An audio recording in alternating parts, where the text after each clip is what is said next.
ఒక road foundation ఎన్నికే తీసుకెళ్లారు ఒకసారి. తీసుకెళ్ళినప్పుడు ఈ రోడ్ ఎక్కడికి పోతుంది తెలుసా అక్క అని అడిగారు. ఎక్కడికి పోతారంటే మణికొండకు పోతుంది అన్నాడు. ఆ కొండల గుట్టలకి వెళ్ళి మణికొండకి ఎందుకు తీసుకెళ్తుందంటే ఈ లింక్ రోడ్ తీసుకొస్తే ఇంకా డెవలప్మెంట్ అవుతుంది, దగ్గర అవుతుంది అక్క అని చెప్పినప్పుడు నిజంగా షాక్ అయిపోయినా ఆ కొండల గుట్టలు. సో అది తెలంగాణ రాష్ట్రంలో ఇంతకుముందు బాబు చెప్పినట్టు ఈరోజు చిట్ట చివరి స్థానానికి రేవంత్ రెడ్డి గారు తీసుకొస్తే తెలంగాణ రాష్ట్రం దేశంలో మొదటి స్థానంలో నిలిపింది కేసీఆర్ గారు. అది చాలా గర్వంగా చెప్పుకున్నాం మనం. మేమున్న మొదటి స్థానాల్లో అని చెప్పుకున్నాం. కానీ ఈరోజేమో 1.5 ఇయర్లోనే ఎంత అధోగతి పాలైందనేది మనం చూస్తూ ఉన్నాం. నిజంగానే కేసీఆర్ గారి నిషాన్ అంటే ఒకసారి నవాపేట పోయినాను నేను. పోయినప్పుడు ఆ ఊర్లో లేడీస్ వ్యవసాయం చేసుకునే వాళ్ళు ఉంటారు కదా, వాళ్ళని అడిగాను నీళ్ళు వస్తున్నాయి అమ్మ అని. కేసీఆర్ నీళ్ళ బిడ్డ అన్నది. కేసీఆర్ నీళ్ళు అంటే నాకు అర్థం కాలేదు స్టార్టింగ్లో. కేసీఆర్ నీళ్ళు ఏంటి, మంచినీళ్ళు నల్లలలో వస్తున్నాయి అంటే గవే బిడ్డ కేసీఆర్ నీళ్ళ అన్నారు.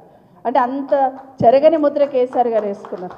ఈరోజు గ్రామాలకు వెళ్తున్నప్పుడు మనం చెట్లు చూస్తున్నాం. నరోత్తం ఇంతకుముందు చెప్పినట్టు సర్పంచ్లకు గర్వంగా పనిచేసినామని. ఆ చెట్లను ఏమంటారు? కేసీఆర్ చెట్లే అంటారు. కేసీఆర్ చెట్లు, కేసీఆర్ నీళ్ళు. కాబట్టి కేసీఆర్ నిషాన ఎవ్వరూ చెడపలేరు, అది వాస్తవం. గతంలో రాజశేఖర రెడ్డి గారు ఉన్నప్పుడు మనం ఆరోగ్యశ్రీ ఫీజు రియంబర్స్మెంట్ రాజశేఖర రెడ్డి అని ఎట్లా అంటాం అట్లాగే కేసీఆర్ గారు కూడా నిషాన చెడపలేని ముద్ర తెలంగాణ రాష్ట్ర ప్రజల గుండెల్లో ముద్రించింది వాస్తవం. కాబట్టి సంవత్సరంన్నరలోనే అయ్యో కేసీఆర్ని ఓడగొట్టుకున్నాం, ఎట్లాగైనా కేసీఆర్ గారు వెనక్కి రావాలి అనేది ప్రతి ఒక్కరు ఆకాంక్షిస్తున్నారు. మన మోయినాబాద్కి వెళ్ళి వచ్చినారు మీరు. 111 జీవో దియగానే మీరు ఏం చేసినారు? సంబరాలు చేసుకున్నారు. బాబాయ్ ఇంకెక్కడికో వెళ్ళిపోతాం మేమని. జస్ట్ దాన్ని జీవో ఇంప్లిమెంటేషన్ చేస్తున్న మన టైంలోనే ఎలక్షన్స్ వచ్చినాయి. కానీ ఇప్పుడు ఈ గవర్నమెంట్ వచ్చినాక ఏం చేసింది? ఒక్కసారి అడుగుతున్నారా? ఒక్కసారి అడిగితే దానికి సమాధానం చెప్పే దిక్కులేరు. 111 జీవో దేవుడారు కానీ హైడ్రా తీసుకొచ్చి మనను కథం పట్టించే పని అయితే ఆగం చేసింది. హైడ్రా తీసుకొచ్చి ఆగం చేసింది. ఇది మనం చూస్తూ ఉన్నాం. ఒకరోజు ఒక మీటింగ్లో కేసీఆర్ గారితో నేను కూడా ఒక మీటింగ్లో రివ్యూ మీటింగ్లో ఉన్నాను. అయితే వర్షాలు పడుతూ ఉన్నాయి. అప్పుడే వర్షాకాలంలో అన్న దగ్గర ఆఫీస్కి చైర్కి ఎదురుగుండా గోడ మీద తనే గూగుల్లో పోయి చూసుకునేవాడు ఏదున్నా కూడా. మీటింగ్ అవుతూనే ఉంది, ఇమీడియట్గా గూగుల్లోకి వెళ్ళిపోయి చెక్ చేస్తూ ఉన్నారు.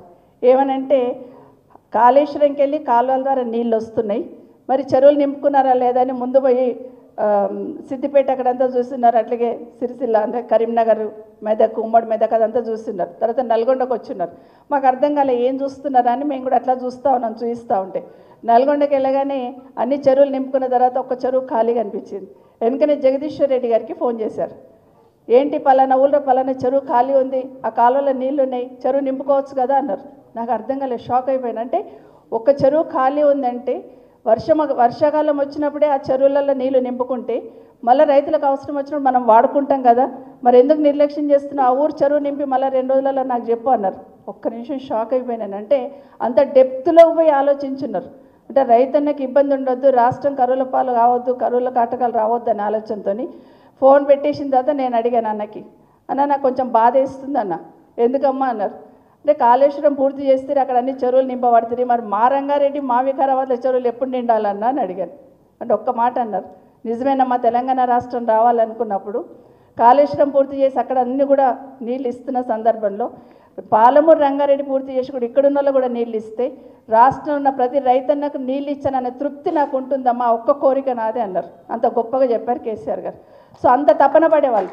గూగుల్లో పోయి ఏ రైతన్నకు నీళ్ళు అందుతలేవు, ఏ చెరువు నిండింది, ఏ కాలంలో నీళ్ళు వస్తున్నాయని ఎంక్వైరీ చేసింది కేసీఆర్ గారు. అయితే ఇప్పుడున్న ప్రభుత్వం, ఇప్పుడున్న ముఖ్యమంత్రి గారు కూడా గూగుల్లోకి వెళ్తున్నారు. కానీ ఏం సర్చ్ చేస్తున్నారు? Exactly right. మామిడిపల్లిలో భూములు ఖాళీ ఉన్నాయా, కందుకూరులో భూములు ఖాళీ ఉన్నాయా, పుప్పాలగూడలో భూములు ఖాళీ ఉన్నాయా, ఎక్కడెక్కడ భూములు ఖాళీ ఉన్నాయి, ఎక్కడెక్కడ ఇమీడియట్గా తీసుకోవచ్చు, ఎక్కడెక్కడ అమ్ముకోవచ్చు, అవకాశం ఉంటే ఎక్కడెక్కడ మనం రాసుకోవచ్చు. ఇది ఇప్పుడున్న ప్రభుత్వం చూస్తూ ఉన్నారు. కాబట్టి ఆ ప్రభుత్వానికి ఈ ప్రభుత్వానికి తేడా. ఇక్కడ రైతన్న చేస్తారంటే వాళ్ళకు పట్టదు. నిన్న మనం ఒక ఫోటో చూసినాం, గుండె తరుక్కుపోతుంటుంది. వైద్యుల నిర్లక్ష్యంతో చిన్నపిల్ల చనిపోయింది అని హాస్పిటల్ ముందు ధర్నా చేస్తూ ఉంటే, మరి అదే దారి నుండి 3 మంత్రులు పోతూ ఉంటే డెడ్ బాడీ పైకి పట్టుకొని ఆ తల్లి రోధిస్తూ ఉంటే కనికరం కనిపించలేదు అక్కడ ఉన్న వాళ్ళకి. మనసు కలుక్కుమంది కదా ఎక్కడైనా చూస్తే. ఇట్లా ఉంది. మీరు చావనన్నా చావండి, ఏమన్నా చేయండి, మాకుంది, మేము పోతున్నాం అనే లెవెల్లో ఈ ప్రభుత్వం పోతూ ఉంది. ఇది మన తెలంగాణ సమాజానికి, తెలంగాణ రాష్ట్రానికి మంచిది కాదు.